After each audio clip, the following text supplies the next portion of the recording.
Fellow junior high Sylvan Hills campers. My name is Andy Gettig and I am coming to you from Frederick, Maryland. And I'm very excited to be part of this virtual week of camp at Sylvan Hills.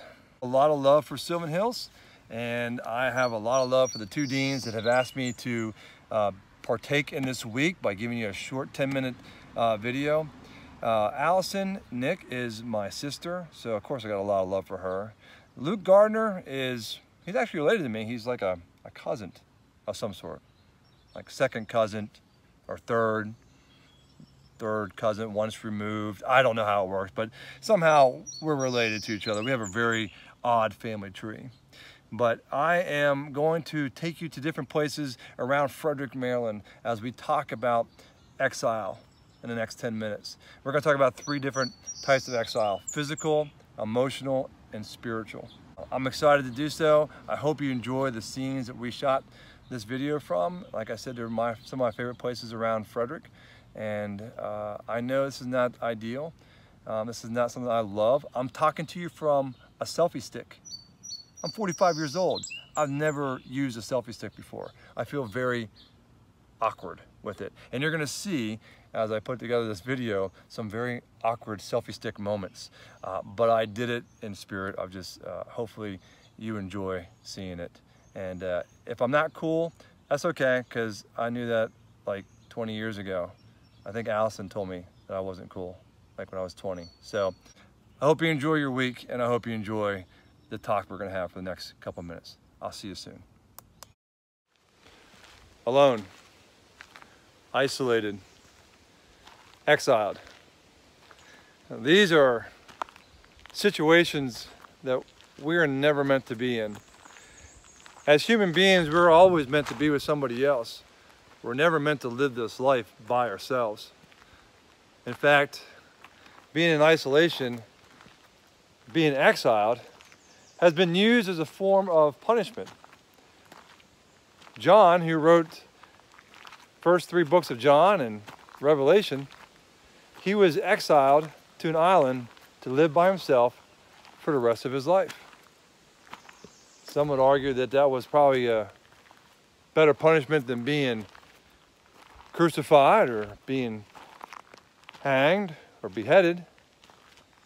Some might argue that that was probably a very torturous way to live. Sure, it's okay to be by yourself for a period of time. It's okay to go off and have some quiet time to reflect, to think, maybe to do a study.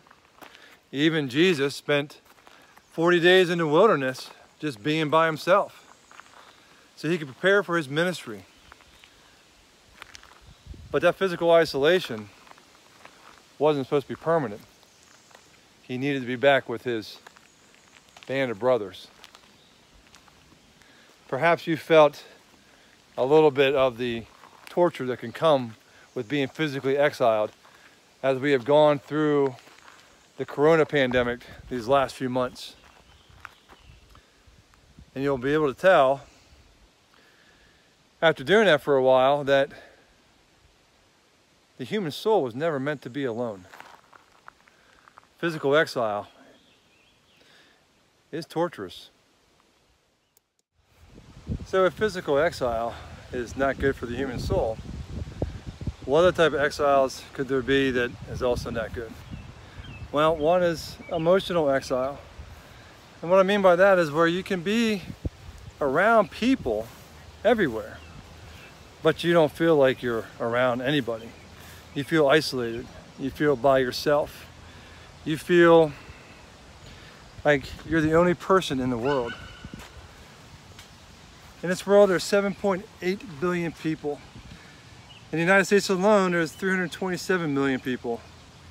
In Pennsylvania, you have about 12 million people. How could you possibly ever feel alone?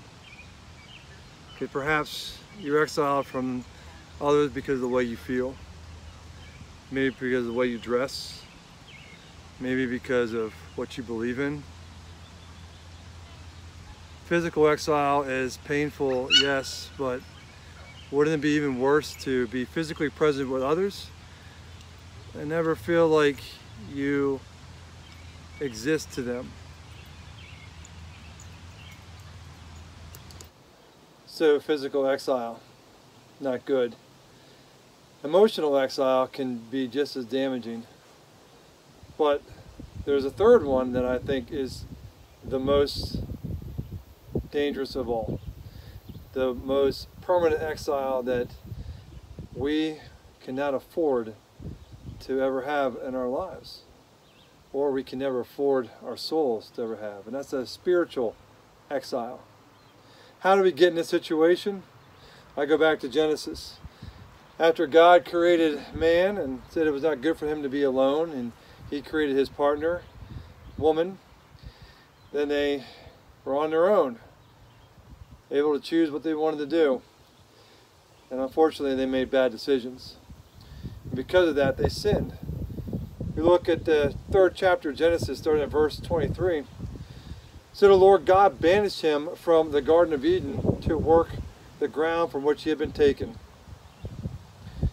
So Adam and Eve in the garden, things were good. They communed with God every day. They had a relationship with him. They were never alone from God. They had a spiritual connection with him. But after their sin, then there was a spiritual exile that took place. Yes, a physical exile took place as well. They were banished from the garden and not allowed to come back to what we call paradise. But it was much more than that. It wasn't about being moved away from an area. It was about being removed from God.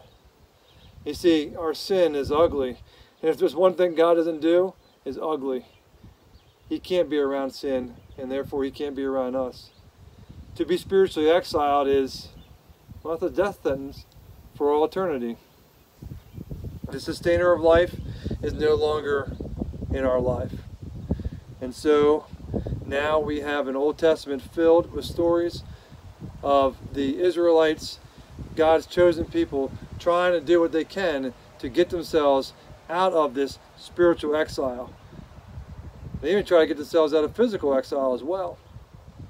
But as you read from the beginning to end of the Old Testament, no matter what they try to do, they can never get that spiritual exile taken away.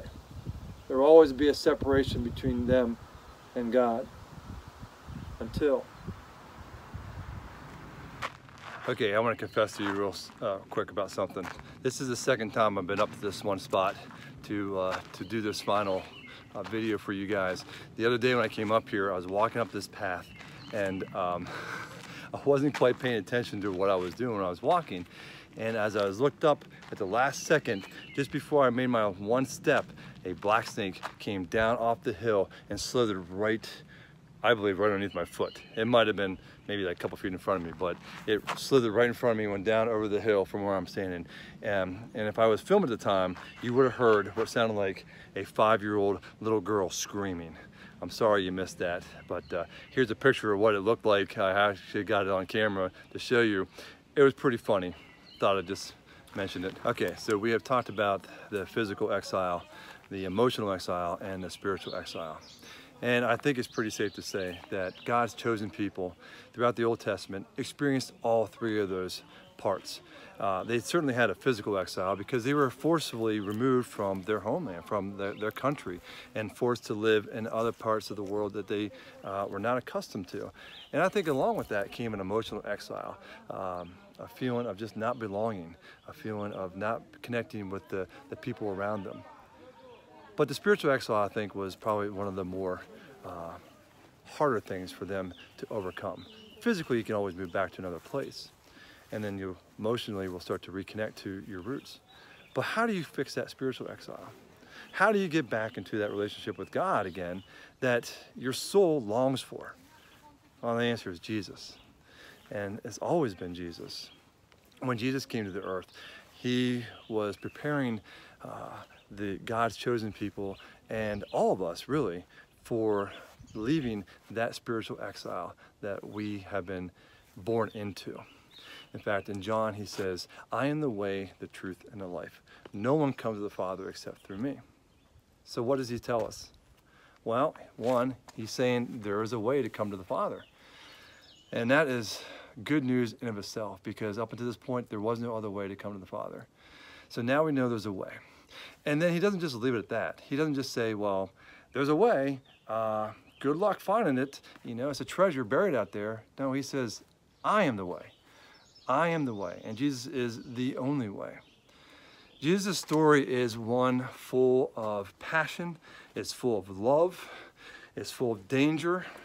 It's full of suffering and ultimately death, and a pretty cool victory too.